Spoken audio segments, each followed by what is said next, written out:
I wanted to take you over to this fig tree.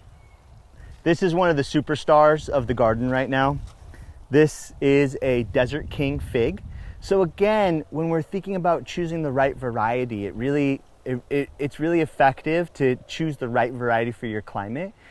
This is also called the Coastal King because this is a fig tree that does really well near the coast where we might maybe get cold nights and get foggy summers.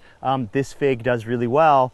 And so it gets yellow when it's ripe, and it has a beautiful color inside.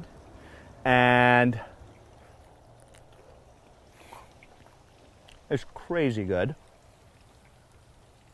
One of the magical things about these figs is these are all from cuttings. All the figs here are from cuttings. So we just took a branch, literally took a branch about that long, cut it, stuck it into a pot of soil, no root hormone, nothing like that, stuck it in a pot of soil, kept it wet, grew roots within a couple months, and we planted them out, and now we've got figs. Now we're eating our figs, right? These trees, since then, okay, these are cuttings that I took 5 years ago.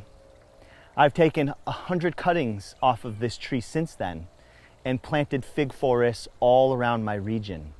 So this is actually turned into a mother fig, a mother plant, spreading its genetics all up and down the north coast, California. So when we're choosing our plants, when we're in relationship with them, there's so much more than just the harvest. There's so much more abundance. There's the seed.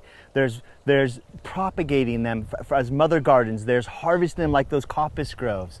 And so part of this relationship to discover the abundance in the garden, in the homestead, on the land, in the town, is to spend your days talking to plants, to spend your days observing and listening.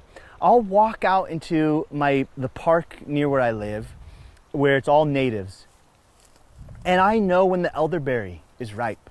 I know when the wild rose hips are ready to harvest. I know when the first blackberry can be eaten. I know when the acorns are dropping off of the black oaks, because I've taken that time to listen and to observe those patterns. And it's every single one of us can do that. Every single one of us can be in a daily relationship with the plant kingdom around us, and discover all of the abundance that's there all of the time. And so this fig tree to me represents abundance. Now, this isn't the only fig variety that we have. We actually have 4 different fig varieties in the landscape here.